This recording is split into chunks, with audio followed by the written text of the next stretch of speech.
Chers téléspectateurs, bonsoir. Merci pour votre fidélité à la chaîne nationale. Je suis heureuse de vous retrouver, de vous savoir assis devant vos postes téléviseurs à suivre votre rendez-vous dominical portrait qui met en lumière les acteurs publics et privés ayant une partition à jouer dans l'immense œuvre de développement de notre cher et beau pays, la République du Congo. Ce soir, nous braquons nos projecteurs sur Monsieur Voltaire, Brice, Obami et tout.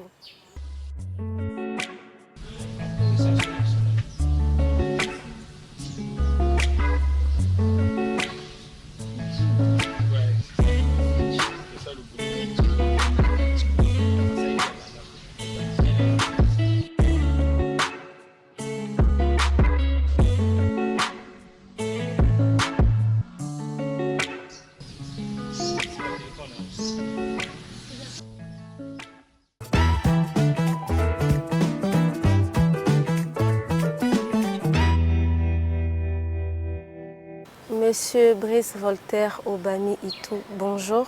Bonjour Madame la journaliste. Bienvenue sur ce plateau de l'émission Portrait. Merci. Dans quel état d'esprit êtes-vous?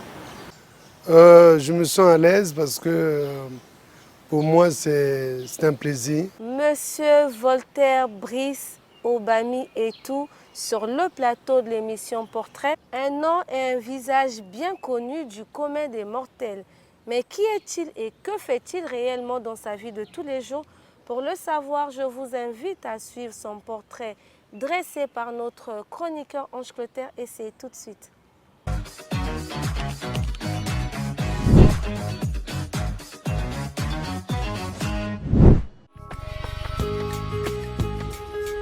C'est un homme aux allures raffinées, au regard à la fois doux et vif et à l'intelligence avérée qui monte aujourd'hui sur le plateau de l'émission Portrait.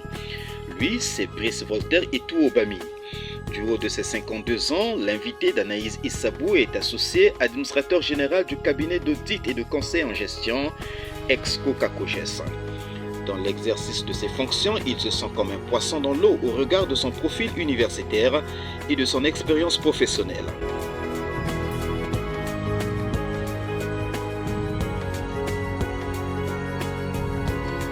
En effet, il est détenteur notamment d'un diplôme d'accréditation de manager spécialiste en projet de développement international, d'un diplôme d'accréditation de manager spécialiste en passation de marché, d'un master en financial accounting et d'un diplôme d'études supérieures spécialisées en comptabilité et contrôle de gestion.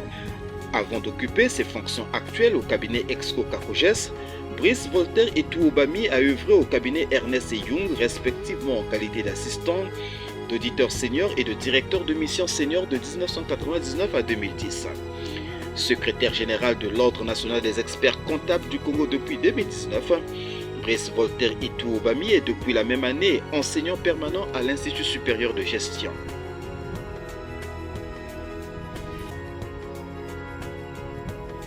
Membre du conseil d'administration d'Exco Afrique, réseau international de cabinets d'audit affilié à Exco France et Creston Global, il est auteur de plusieurs publications dans Problématiques et solutions aux différentes questions juridiques, fiscales et sociales cas pratiques. Ce n'est pas tout, Brice Voltaire Itou Obami est aussi président délégué de l'église kibangiste du Congo, responsabilité qu'il assume avec dévotion et abnégation, humilité et sincérité, dévouement et engagement.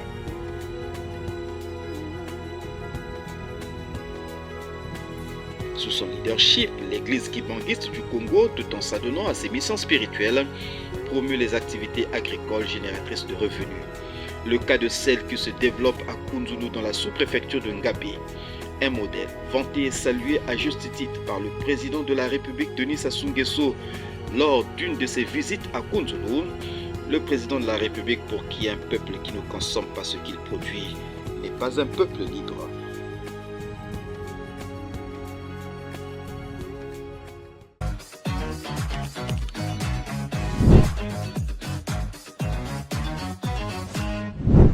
De retour sur ce plateau, succinctement, votre portrait vient d'être ainsi dressé par notre chroniqueur Ange Clotaire.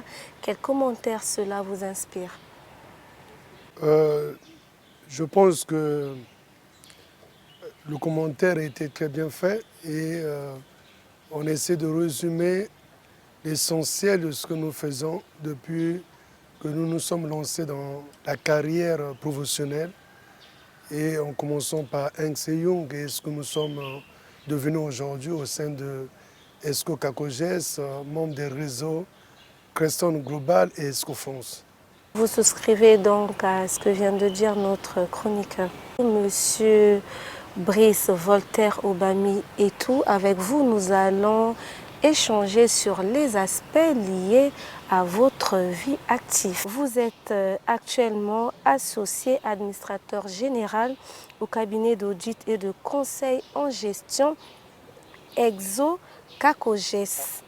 Quelles sont les principales missions de ce cabinet et dans quelle mesure contribue-t-il au développement de notre beau pays, le Congo, au moment où l'on parle de la gestion axée sur les résultats? Alors, le cabinet ESCO CACOGES est un cabinet de conseil, de gestion et d'audit. Donc, au sein de ce cabinet, nous réalisons plusieurs missions. Les missions de conseil, les missions d'audit, de certification des comptes et les missions d'expertise comptable. Et toutes ces missions sont régies par plusieurs normes. Donc, tout ce qui est mission d'audit, ce sont les normes ISA, et qui sont des normes internationales d'audit. Et les missions d'expertise sont régies par les normes de la profession comptable. Nous avons les normes de présentation des comptes, les normes de tenue de compte. Et nous avons aussi des missions, des procédures convenues, qui sont des normes internationales qu'on appelle les normes ISRS 4400, qui relèvent des procédures convenues que ceux qui ne sont pas du métier pourraient penser que ce sont des audits, mais ce sont des procédures convenues. Non, non, nous avons aussi des missions qui sont des missions connexes à ces normes. Alors donc, ce que je peux vous dire, madame la journaliste, c'est qu'au sein d'un cabinet, il y a plusieurs missions qui sont des missions normées. Et ces normes exigent pour nous, les professionnels, de respecter et de suivre dans la réalisation de ces missions-là. Nous sommes tenus au respect de ces normes. Et il y a aussi les normes de déontologie professionnelle. Ça fait partie d'une unité d'enseignement que moi-même j'enseigne à l'université Marie-Ngouabi, notamment à l'ISG, sur la déontologie professionnelle. Monsieur le directeur général, un chef d'entreprise, un opérateur économique ou tout autre acteur public et privé peut recourir au service d'un cabinet d'audit et de conseil en gestion.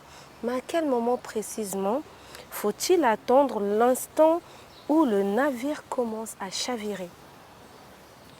La société est une personne morale qui a un domicile, qui a un nom et qui a aussi un patrimoine. Donc la personne morale est distincte de la personne physique. Et cette personne morale a aussi des problèmes. On peut dire qu'elle se marie, on peut dire qu'il arrive qu'elle tombe malade, il arrive qu'elle traverse des difficultés. Maintenant, le problème, c'est de savoir qui doit soigner la personne morale. Ce n'est pas de la médecine, non, c'est le médecin des comptes.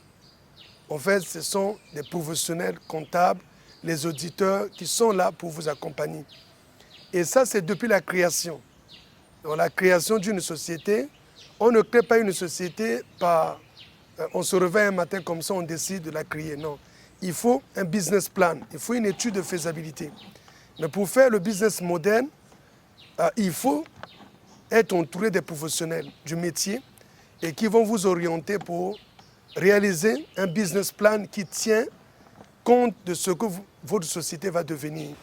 Monsieur Brice Voltaire Obami et tout, homme à multiples casquettes, notre chroniqueur Ange Clotaire l'a dit un peu plus haut. Une autre casquette que vous portez est celle de président délégué de l'église kimbangiste au Congo. Quelles sont les obligations liées à cette fonction? Président délégué du collège exécutif de l'église kimbangiste en République du Congo. Ça veut dire que je suis le représentant de l'église kimbangiste au Congo. C'est depuis 2000, c'est quand notre chef spirituel était ici, à Brazzaville. Il a été reçu par son Excellence M. Denis Sassou Nguesso, président de la République, chef de l'État, grand bâtisseur des projets agro-pastoraux. J'ai vraiment le plaisir de pouvoir insister à cela parce que c'est ça qui a fait l'objet de l'audience entre sa divinité Papa Simon Kimbangu, Dieu le Saint-Esprit et le président de la République. Le sujet était la reprise des travaux de Kunzulu. Justement, au sujet de Kunzulu, dans la sous-préfecture de Ngabé, l'église kimbangiste développe d'importantes activités agricoles que le président de la République, Denis Sassou Nguesso, a d'ailleurs visité dernièrement. Comment la communauté kimbangiste a-t-elle accueilli la visite du chef de l'État? Je dois vous rappeler que c'est depuis les années 80 que son Excellence soutient l'église kimbangiste dans plusieurs projets. Et il encourage les kimbangistes du monde entier à l'agriculture. Comme on le dit en lingala, tolona, tobokola. Et vous savez que moi j'étais très jeune quand je passais souvent vers l'hôpital de Talangaï, notamment précisément sur le mur de l'hôpital de Talangaï, c'était écrit « Un peuple qui ne consomme pas ce que le produit n'est pas un peuple libre ».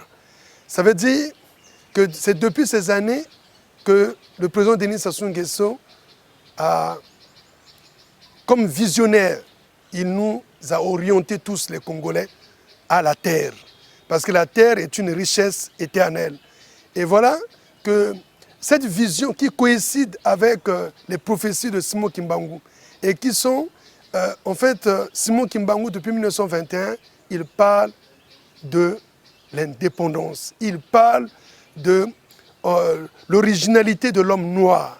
Donc, en fin de compte, la vision de son Excellence de nous pousser vers la terre, ce n'est que les prophéties de Simon Kimbangu. Son Excellence, en venant à Kunzulu, il a voulu juste montrer aux Congolais qu'il soutient les Kimbangistes dans ce projet. Mais il nous a toujours soutenus. Et sans lui, on ne serait jamais arrivé à ce niveau-là. Et donc, il continue à nous soutenir.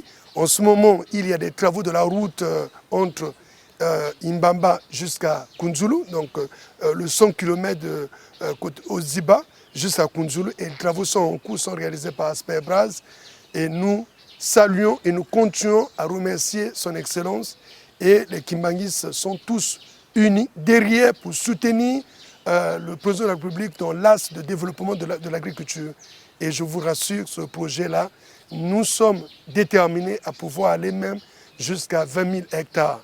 Des cultures variées, on a le manioc, le maïs, le soja, le riz, et nos cultures sont bio. Ce sont des cultures bio et nous sommes fiers de continuer à travailler et d'être un modèle pour toutes les communautés religieuses au Congo-Brazzaville. Et de cette façon, vous donnez également de l'emploi aux Congolais, hein, il faut le dire. Hein. Oui, de l'emploi parce qu'aujourd'hui, nous comptons plusieurs Congolais qui travaillent sur place. Et nous sommes en train d'inonder le marché congolais des produits bio. Aujourd'hui, nous sommes au mois de décembre. Et si vous allez dans les marchés, vous allez voir plusieurs sacs de foufou Kunzulu bio et qui sont vendus à... Oui, madame, nous ne faisons pas ces activités pour rechercher les bénéfices, mais nous le faisons pour que les Congolais consomment bio et nous le faisons pour que le Congolais consomme ce qu'il lui-même y produit. L'Église au Congo est souvent encline à plus de spiritualité, reléguant au dernier plan les préoccupations matérielles. Peut-on dire que les activités agricoles que vous développez à Kunzulu, en plus de vos missions spirituelles, constituent une nouvelle approche de la chrétienté? Quand vous regardez dans Genèse, vous allez voir, Dieu avait tout prévu. Tu mangeras la sueur de ton front. Ça veut dire quoi? Nous devons réellement produire. Nous devons travailler. on ne peut pas être chrétien juste pour s'enfermer dans la maison où tous les jours vous allez dimanche à l'église pour prier. Non. Un chrétien, il y a 3 comprimés.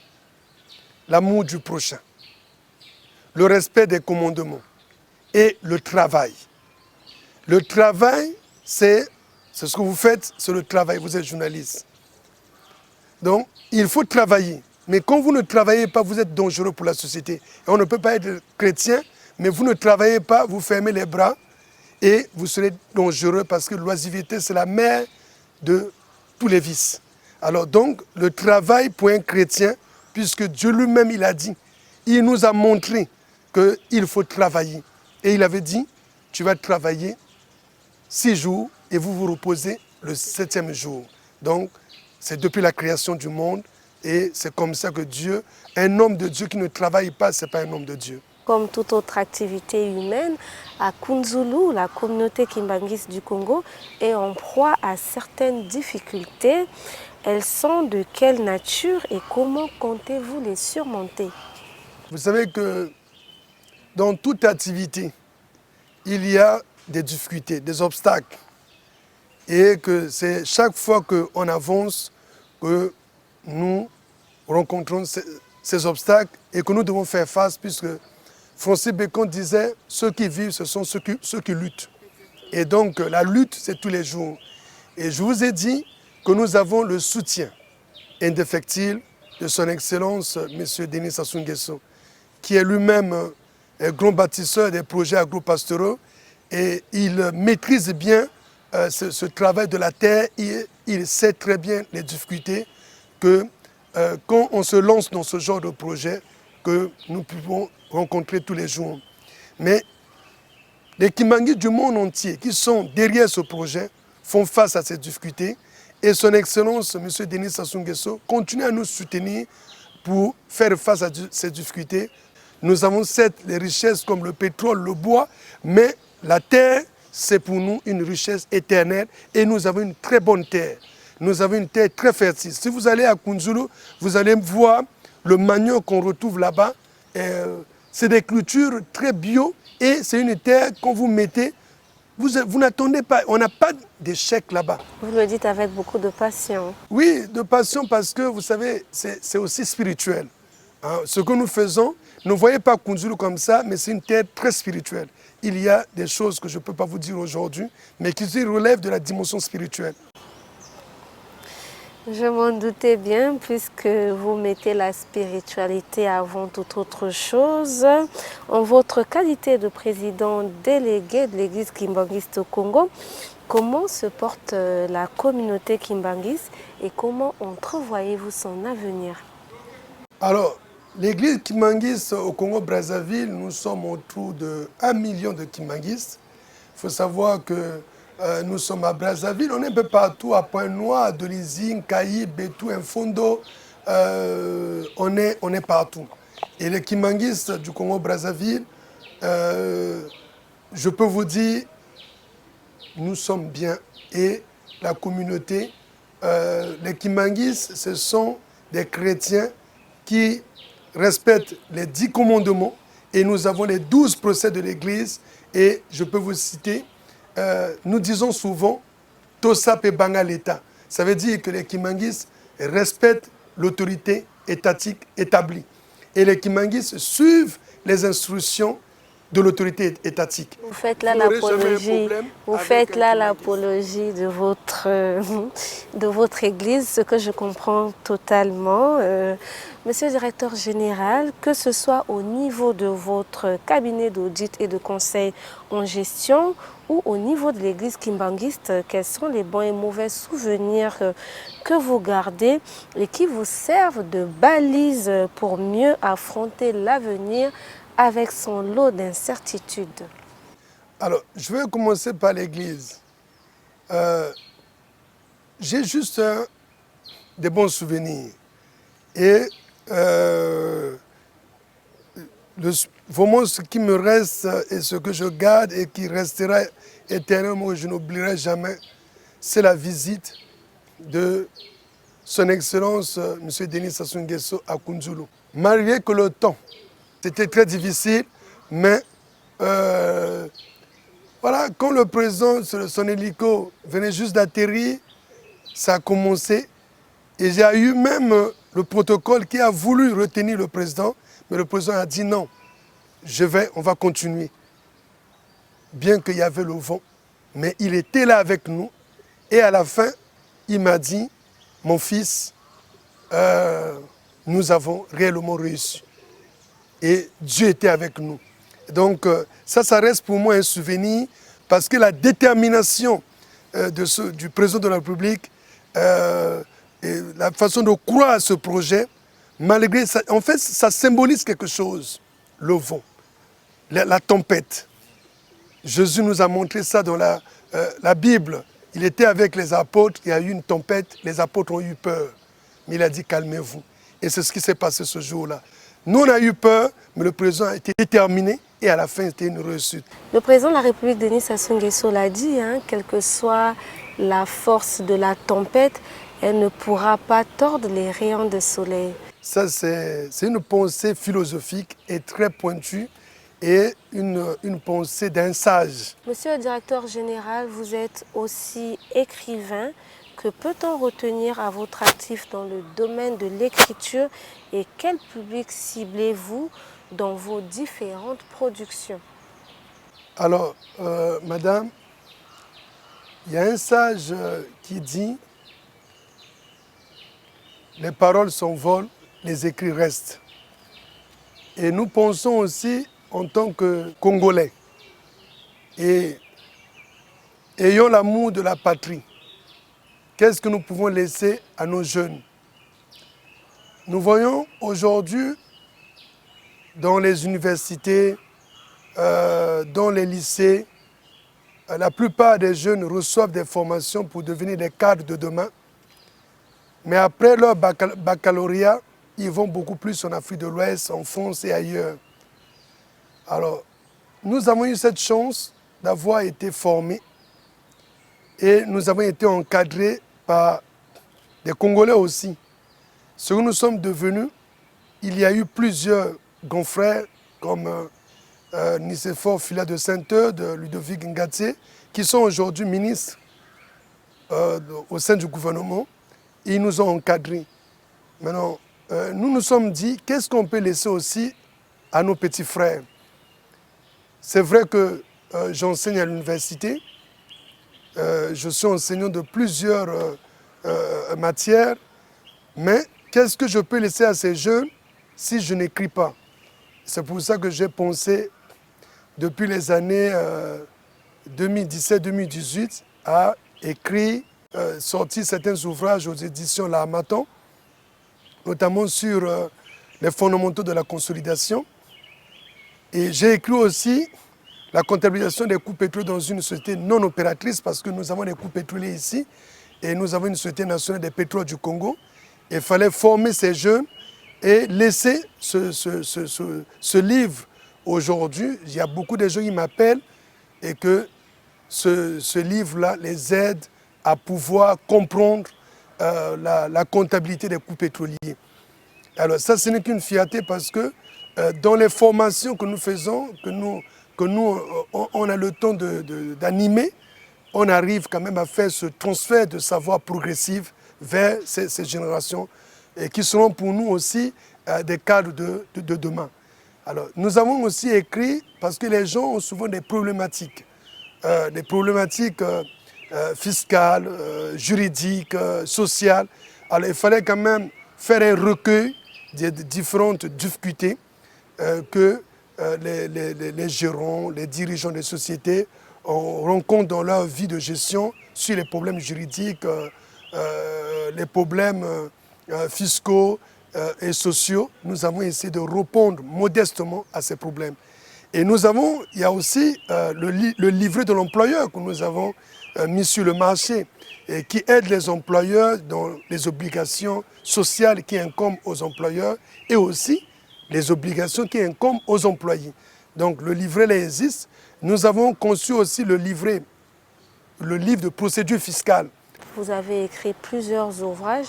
Comme on le dit, hein, les paroles s'envolent, les écrits restent et cela va à votre actif très bien. À présent, chers téléspectateurs, lentement et sûrement, nous nous acheminons vers la fin de cette émission. Mais avant, je vous invite à suivre notre rubrique témoignage et c'est tout de suite.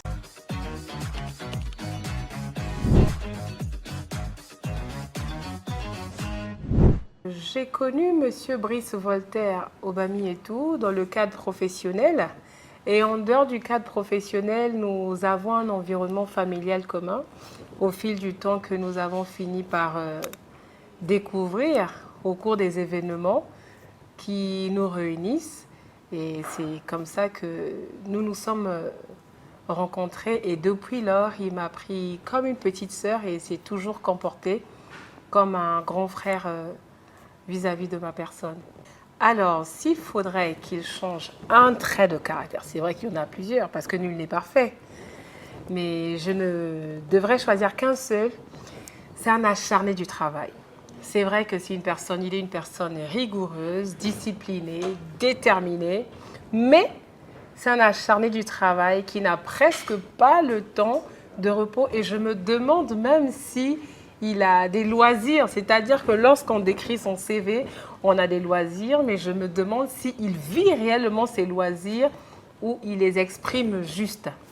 Donc s'il y a un trait de caractère qui devrait changer, ce serait savoir faire la part du temps entre la vie personnelle, la détente et la vie professionnelle. C'est-à-dire qu'il devrait apprendre à être une personne qui ne vit pas pour travailler, mais qui travaille pour vivre. C'est une personne qui est très généreuse et par rapport au contexte actuel dans lequel nous vivons aujourd'hui, les réalités quotidiennes, il serait beaucoup plus sage de faire preuve de prudence et de sagesse dans sa générosité, qui pourtant n'est pas une mauvaise intention, mais comme on dit, l'homme prudent voit le mal de loin.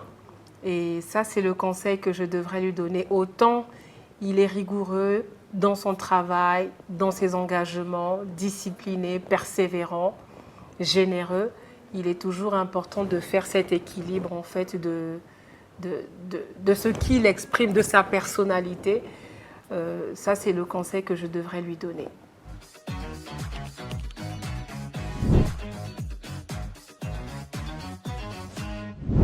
De retour sur ce plateau, Monsieur le Directeur Général, nous venons de suivre ce témoignage donné par votre connaissance, Madame Guylaine Onanga. Quel commentaire cela vous inspire? Je sais que c'est une dame de caractère et qui elle dit ce qu'elle pense. Si elle a fait ce témoignage, donc réellement, c'est ce qu'elle pense. Et moi, je suis entièrement d'avis de ce qu'elle a dit. Et je ne devrais pas vraiment avoir de commentaires parce qu'on dit que chacun de nous est le miroir de l'autre. Si vous avez la possibilité de ramener une personne à la vie, une personne qui est déjà décédée, dans l'astral, dans l'au-delà, sur qui porterez-vous votre choix? Parmi tous les morts, qui souhaiterez-vous revoir vivre? Une seule. Bon, ça serait mon père que j'ai perdu en 2003. Il est décédé le 14 février 2003. J'ai toujours pensé à lui. Et je voulais, si tel que je vous parle, s'il était là, je devais vraiment lui faire un gros câlin parce que je le porte tous les jours et je me balade toujours avec sa photo avec moi. Dans votre vie de tous les jours, avez-vous des regrets, que ce soit en amour, en famille ou en amitié ou dans la société? Si vous avez la possibilité de refaire les choses ou de remonter le temps, feriez-vous exactement les mêmes choses? Avez-vous des regrets? Non, sincèrement, je n'en ai pas. Très bien, Monsieur le Directeur Général. À présent, place aux loisirs.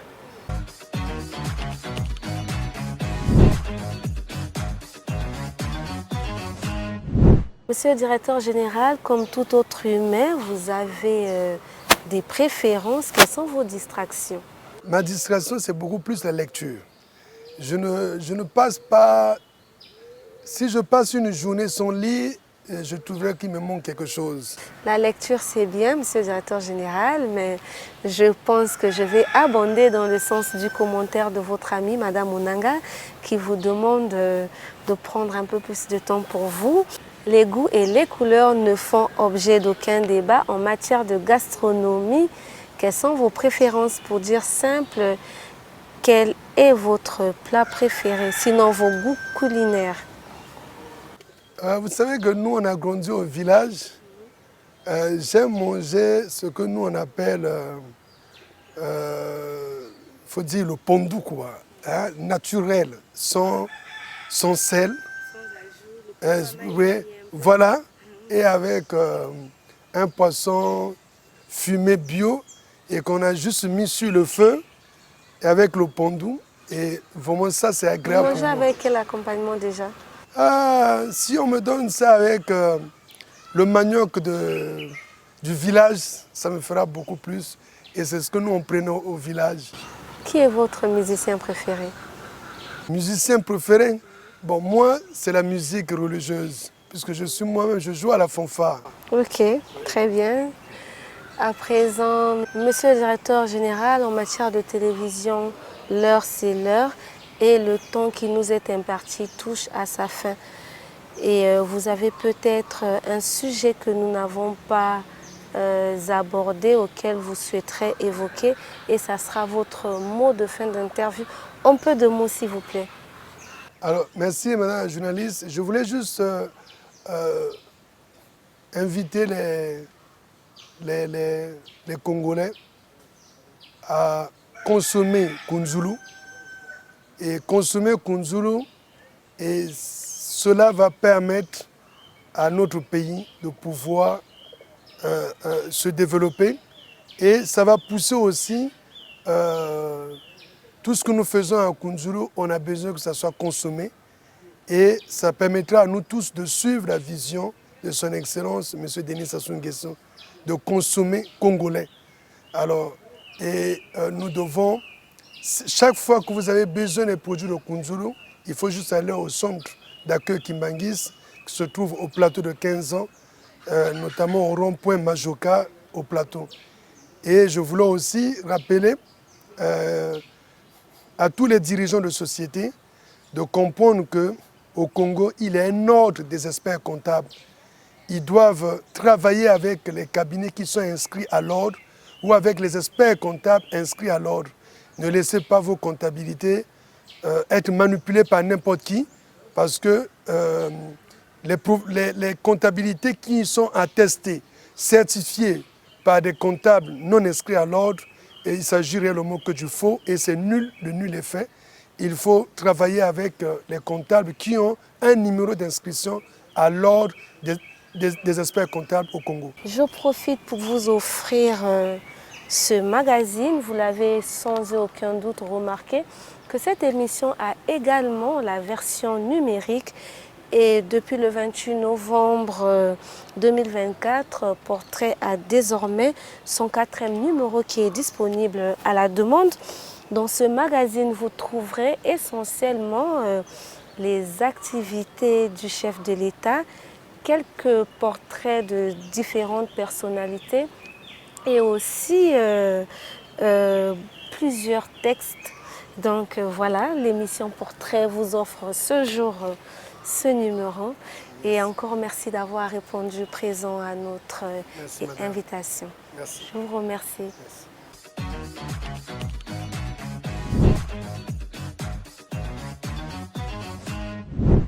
L'agriculture est un levier de développement de notre pays, la République du Congo, qui non seulement encourage l'activité de la main-d'œuvre locale, mais aussi aide à baisser le taux d'importation qui coûte extrêmement cher à l'État congolais, d'où l'invite du président de la République, Denis Sassou Nguesso. Chers téléspectateurs, vous l'avez compris, nous sommes arrivés au terme de cette émission. Merci à toute l'équipe technique de l'émission Portrait. Merci aussi à vous de nous avoir suivis. Je vous donne rendez-vous dimanche prochain, même heure, toujours sur Télé Congo, pour découvrir un nouveau profil. D'ici là, prenez soin de vous et bonne suite de programmes sur la chaîne nationale.